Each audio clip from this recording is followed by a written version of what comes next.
couple of games into the preseason, so I thought it would be the perfect time to do a mailbag Q&A here on Lakers Report by Chat Sports, all things Lakers.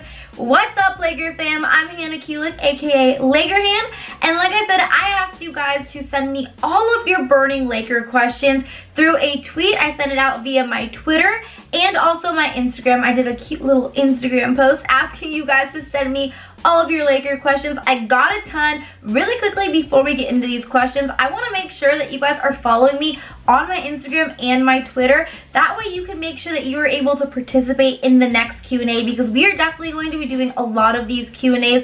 I really want to make sure that I answer all of your questions all season long, so make sure you're following me on my Twitter at Hannah_Kulik and my Instagram at Hannah Rose Kulik to not only be well prepared for when I do my next Q&A, you're able to participate, but also just to keep up with all things Lakers. And before we do get into these questions, because I have a lot and I want to get to as many as possible, I want to make sure that you guys hit that subscribe button down below so that you do not miss a single second when it comes to our Los Angeles Lakers. Make sure you're subscribed not only to Chat Sports, but the new Chat Sports Lakers YouTube channel as well, because we are going to be having all of the Lakers coverage, all of the breaking news, all of the rumors, all of the post-game highlights, pre-game previews, all here on this Lakers channel. So make sure you're subscribed so you do not miss a single second of it. But let's get into these questions. You guys asked some amazing questions, starting with our first one here. It is from @Nader_Nation. He asked a few questions. So the first one says, what did you like when we played our first preseason game against the Warriors? What weaknesses did you see the Lakers need to improve on to be a championship team? And what player should the Lakers trade at the trade deadline? Okay, so really quickly, he's asking me what I thought about the first preseason game back last week when we played against the Warriors. I was extremely ecstatic because, you know, even though it is just the preseason, I still want the Lakers to win, and for them to come out firing really from the start was really exciting. Obviously, Anthony Davis looks like he's going to be a complete superstar. Could be MVP this year, could be Defensive Player of the Year this year. It's obvious he's going to have an amazing season. He had 17 points, 7 rebounds in that first quarter alone. He ended the game just playing 18 minutes, but still getting 22 points, 10 rebounds. He really just came out firing and really established himself as, you know what, I'm going to be the leader of this team and I'm going to completely ball out this year. Obviously, we also had LeBron James, who played extremely well. He had 15 points, 8 assists in just his playing time, which he only played, I think, about 18 minutes as well. So those two guys obviously have a lot of chemistry. I think something I really like to see in that first preseason game was just in general how much chemistry this team had. You know, it really did seem like this was a team that had been together for at least a year or two. They really did seem like they were very cohesive. They had a game plan out there. They enjoyed playing together, and the chemistry was really good. So that's obviously something that I was really encouraged to see, just because this is such a new team. I was expecting a little bit more of a grace period, and obviously there are, of course, going to be some hiccups along the way. I'm not expecting it to be perfect, but just in that first preseason win alone, it was very exciting because they did look like they really can play well together already in such a short period of time. Now, to answer your next question, I think this is, what weakness did you see? I mean, we've only played about 2 preseason games now. You know, I don't really know necessarily. I have to see them play a little bit more before I can assess what their main weakness is moving forward in order to win a championship. And then in terms of your third question here, what player should the Lakers trade at the trade deadline? Again, you know, it's a little too early to see. If I had it my way, I would just probably say a player that could potentially be moved is KCP, especially if Troy Daniels continues to play at a high level like we saw him play in that first preseason game where he had 14 points, he made 3 3-pointers, he was really playing extremely well. Just because, you know, KCP is a guy who's kind of been underwhelming. He just never really lived up to the hype for me. But again, I don't even know if the Lakers are going to make a trade this season at all. Again, it's just going to depend on how their season continues and how, you know, once we get into the regular season, how they played and how everything starts to flow. Okay, next question is from @Effie_M_ DVIR, I don't know if I'm saying that correctly. He asked, who is the best fit in a fourth quarter at center with AD and LeBron? I think right now it is Javale McGee. Obviously Dwight Howard, he only played 9 games last season, so he's a little rusty as of now. So he definitely needs some time to kind of get back to his old form and get a lot more of endurance and just kind of get back to the Dwight Howard that he's capable of being. So right now I would say Javale McGee is probably the best right now in that fourth quarter.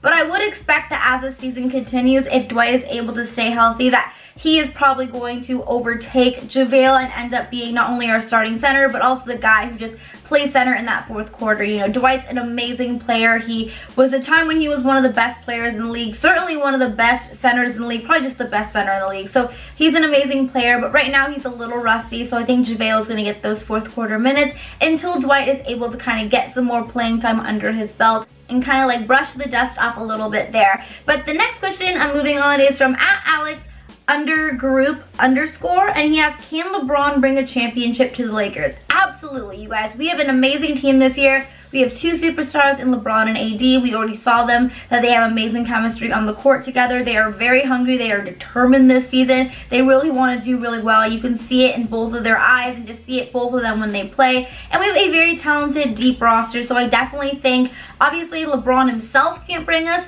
an NBA championship this season, but with our team that we have, if we are able to stay healthy, we definitely could be in serious contention for winning the championship this season. Next question is from, oh gosh, I don't know if I'm allowed to cuss on here, but the username, I promise this is it, is short_shit_2_short and fit. Do you think LeBron in his 17th year or Anthony Davis is going to lead this team? I think it's going to be a combination of both. I'm obviously not going to say that with a guy like LeBron James on your team, he's not going to be the leader of the team, because he is. We see that he is mentoring Anthony Davis right now, and he's preparing him to be the main leader and to be the best player in the NBA. We can see that LeBron is really being AD's mentor right now, but I do think that AD is going to be their #1 option on offense, and they're really going to run their offense through him and allow him to kind of be the focal point there and really build this team around him and his game. But of course, it's going to be a combination of the two for different reasons. Of course, LeBron is always going to be that leader in terms of the veteranship, and he's the best player in the NBA. It may just be the best player to ever play, so he's always going to be a leader. But I think moving forward, he's kind of prepping AD to be that leader and take over for him. But of course, the offense and the way the Lakers play, everything is going to be running through Anthony Davis, which I think gives the Lakers their best shot to win that championship and just to have a very successful season overall. So it's just going to be a combination of those two, in my opinion. But I'm curious, do you agree with me? Do you think it's going to be a combination? Or who do you just think is going to be the main leader of this team? Do you think it's going to be LeBron, or do you think it's going to be Anthony Davis? If you think it's going to be LeBron, type L down below. Or if you think it's going to be Anthony Davis, type A down below. But let's move on to some more of these questions. This next one is from Rel79, and he asked, oh, this is a Caruso one. Can Caruso overtake Rondo for more minutes, or is this more of a locker room politics situation?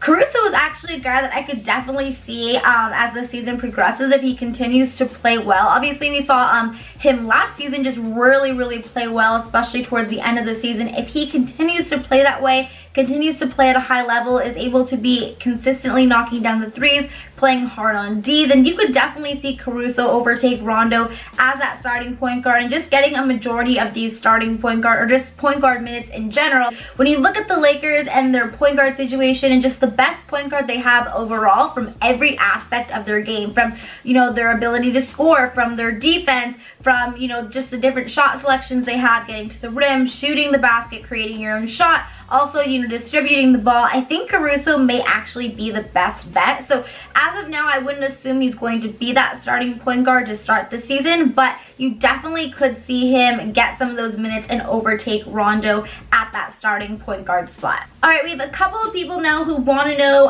how far I believe the Lakers will go, what seed do I think they will end up with. Yeah, so a lot of people are asking me that question, like where I think the Lakers, what seed they're going to end up with, and how far they're going to go this season. So I'm predicting, you know, if we're able to stay healthy, I believe that we are definitely a top 3 seed in the Western Conference. I know the West is super competitive, but I think there is no way that with Anthony Davis about to have the season that I'm predicting he's going to have, with LeBron having a great season, staying healthy, with our roster, you know, so deep and so talented. We really have so many shooters. If everyone's able to stay healthy, definitely top 3 seed. And I think there's no reason that you can't argue that we could definitely be in serious contention to win the championship. So that is kind of where I'm at with the Lakers right now. I'm hoping for a championship. Okay, at Darren2690 wants to know, and I know there are a couple of questions also just asking this, is Kuzma a better fit as a starter or off the bench? This is such a hard question for me just because, you know, obviously I would have predicted that Kuz was obviously going to be in that starting lineup. You know, the Lakers this summer got rid of Lonzo and Ingram, 2 guys who were not only supposed to be the future of their franchise, but guys who were definitely going to be in that starting lineup. So I didn't think it made any sense for them to get rid of those guys only to have Kuz, the only guy, member of their young core that they've kept after all of these years, be coming off the bench. But now that Anthony Davis is not going to be that center for us, he's going to be playing that power forward, I don't really know where Kuz would fit in that starting lineup, unless, of course, LeBron is just our starting point guard. But I don't think that is what's going to happen. I think LeBron is going to be that de facto point guard that he's always been, but I do still think we're going to have another guy in there at that starting point guard spot, like Avery Bradley or Rajon Rondo, possibly Quinn Cook or Alex Caruso. One of those guys I think is also going to get that starting spot. So I don't know where Kuz fits in that starting unit with those guys. But I guess coming off the bench is something that, in my opinion, could deter his career just because, you know, if he wants to be a superstar, he wants to be the Lakers, you know, 3rd scoring option. I don't really know how you can take that kind of leap to being that superstar if you are coming off the bench. All of the big young players right now, like the Donovan Mitchells, Jason Tatum, even Lonzo and Ingram, they're all going to be starters for their team. So I think if I'm Kuz, I want to start.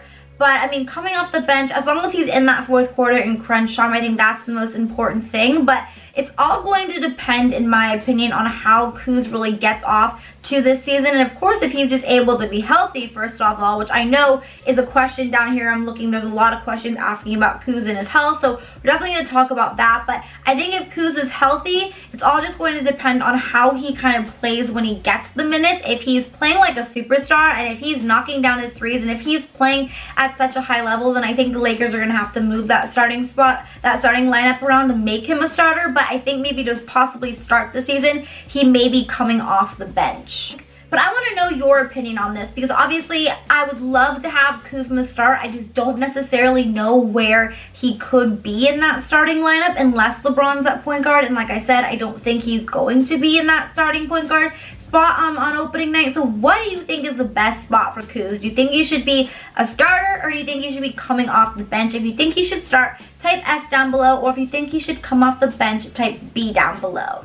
Now, before we continue with these questions, I want to let you guys in on an amazing promotion that Chat Sports' sponsor, BetDSI, is offering for us Laker fans. So if you like to bet on your favorite sports teams, does not even have to be the Lakers, doesn't even have to be the NBA, it can be the NFL, can be really whatever sports team you want to bet on. Then go ahead right now, go to chatsports.com/bet, use the Lakers promo code that BetDSI is giving us Laker fans, Lakers120, and you will get 120% deposit bonus to play. This is an amazing offer, so I really want to make sure that you do not miss out on this opportunity because I don't know how much longer we're going to be running this promotion, and it's a great one. Great opportunity to win some extra cash this season. So go ahead right now, go to chatsports.com/bet, enter Lakers120, and you'll get 120% deposit bonus. But let's move on to some more of these questions. Okay, this next question is from Jamil Sale, and he asks, will the Lakers trade for CP3 by the trade deadline? I have no idea. Again, I think a lot of that is just going to depend on how the Lakers season progresses. Right now, I would just say no, especially because we have so many guards already. I think if we make a trade, it would be for a forward because we don't have too many. Besides LeBron and AD and Kuz, we really just have Jared Dudley, who's kind of our other option, and he's obviously not going to be a guy who's going to be playing a majority of the minutes, more of a locker room guy. So I think if we were to make a trade, it would be for another forward. So I don't think we would go after another guard. But of course, if the Lakers start the season and we are struggling, and one of the main ways we are struggling is that point guard position, then possibly. But I really don't think so. I don't think CP3 is going to be on the Lakers. But I guess at the end of the day, you really just never know. All right, and then last question I'm going to answer today. A lot of people have been asking this, but this one in particular is from @Jeremy Langhorn. He wants to know what's the timetable for Kuz to come back. So right now, the timetable is still the same. You know, he's going to have an MRI when the Lakers get back from playing their games in China. So I would assume he's going to have it around the 12th, 13th, the second they get back. And then that is going to kind of determine whether or not he's cleared for full practice or if he's still not healthy yet. So there isn't really a timetable right now. There's only the timetable of when he's going to be getting that MRI. And then once he has that MRI, we're going to know a little bit more. I'm hoping, keeping my fingers crossed, praying that Kuz is going to be healthy. That MRI is going to come back perfect. He's going to be cleared to play. He'll be able to play in the rest of these preseason games and then be ready for the start of the season. But at the end of the day, I just don't know. And I know the Lakers want to be extra cautious because they don't want to do anything, have him come back too early and just risk getting hurt and being further injured and just kind of prolonging this injury. So I know they want to really play it safe. So right now we just have to wait and see what the MRI says, but hopefully it'll say that everything is good because obviously Kuz is going to be a big part of this team. The Lakers could really use him. You can kind of see that out there right now. They do need that third scoring option that Kuz is going to bring. So I'm hoping for the best, but we're just going to have to wait and see. But that is going to be it for today's mailbag Q&A. Thank you guys so much for sending in your questions. If I didn't get to answer yours, I'm sorry. I promise I'm going to do this again. Like I said, we're going to be doing a lot of these mailbag Q&As throughout the season just because I really like it. I really like answering your questions and kind of interacting with you guys. So if you ever have a question that I didn't get to, always feel free again though to message me on Twitter and or my Instagram. I try to answer as many of those as possible. You can tweet me. You can always comment on one of my pictures. I usually always respond to my comments. You can DM me, whatever you want. I want to try to answer all of your Laker questions. Thank you guys so much for watching this video. If you liked it and you like these Q&As, make sure to give this video a double thumbs up. Also, don't forget to again subscribe here on Chat Sports and the new Chat Sports Lakers YouTube channel. And until next time, Laker Hannah's out. Bye, guys.